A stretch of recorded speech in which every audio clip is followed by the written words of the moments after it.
The term microaggression was first coined by the American psychiatrist Chester Pierce in 1970. When introduced initially, the term was used exclusively for discrimination against people of color. The term now includes discrimination against gender, sexuality, race, disability, and other marginalized groups in society. Since I am like an Asian Canadian person, I occasionally have people who will like ask, what knees are you? Are you like Chinese, you Korean, you Japanese or whatever? Or assuming that I'm really good at math, which I'm actually not. I'm visually impaired. I use a white cane when I'm traveling.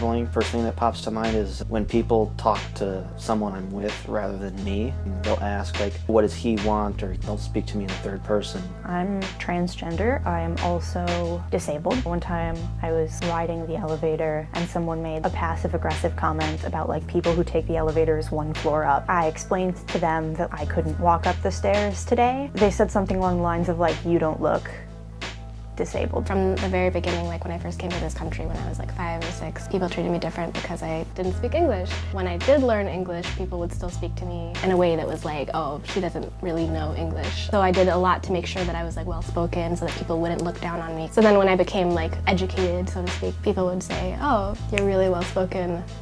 Surprising, and then that itself was like a big thing for me. So it's like there's really no way to escape it, like no matter what you do. I grew up in a Muslim family in New York City, and we often did a lot of travel. Even though we were all practicing Muslims, my dad looked more like it because of his cultural ethnicity as being Southeast Asian compared to my mom, who's Chinese. Of course, this comes with like the typical airport security random checks every time we traveled. My dad and my 2 sisters who looked more like stereotypically Muslim, they always got pulled aside, but my mom and I didn't because we both leaned more towards the Chinese side. Because of the fact I'm Somali, some people assume that, oh, I'm supposed to know Somali fluently. It really bothers me because they expect that.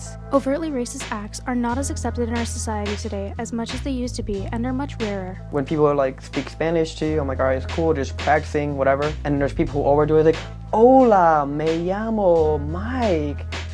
Quiero comprar TV, you know, and then I'm like, it's not a serious guy. Like, I speak English, Spanish, it's all good. One of my peers was asking me where I was from, and I responded with Bangladesh, and they said, where in India is that from? I had to explain to them it's its own separate country and go through. I was actually in behind the wheel training, and my instructor, he was on his iPad playing video games, and he's like, oh, you're driving kind of slow. And I was like, yeah, my father taught me to like be especially like cautious. And he's like, oh, well, I thought, because you're Indian, right? I thought you'd be, you know, like speeding like crazy and driving really poorly, and wow, I can't believe your dad taught you that way. I didn't know how to respond to that. Once they find out I'm Russian, it's like, oh, what's your favorite vodka? Oh wait, you've never had it before? How could you? You're Russian. Oh, do you know where I could find live Eskimos? Do you dance with polar bears on New Year's, you know? Research conducted by James M. Ellis et al. Found that first-generation college students of color who attended public universities with a predominantly white student body often feel disconnected from their peers and faculty members due to exposure to racial microaggressions at said universities. It was clear to these students that microaggressions were caused by 3 common factors. Ignorance. Ignorance. Lack of interaction, lack of awareness. People being afraid of what's different. Biases. Ignorance is one of them. Lack of knowledge. Stereotypes, prejudice. Lack of education, ignorance, privilege. According to a study in the journal Awareness of Implicit Attitudes, participants tended to label their biases as weak. This might suggest that people have limited awareness to the scope and severity of their biases. We then asked, should the University of Minnesota have a course or seminar on microaggressions? Probably.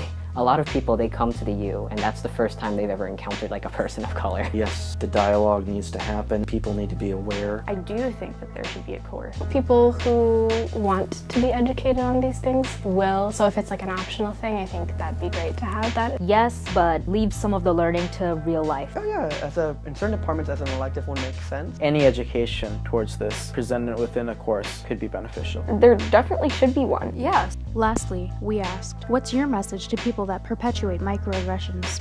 You are going to be wrong, but that's okay. Learn from the mistakes of others because you can't live long enough to make them all yourself. Not all disabilities are visible. Human first. Judge the individual, not the collective. Stay woke. Don't let your biases control you. Not all Latinos are Mexican. Not all brown people are computer tech scammers. Take a second to stop and think before you speak. Is it your privilege talking? Don't invalidate others' experiences just because you can't relate. What will you do to put an end to microaggressions?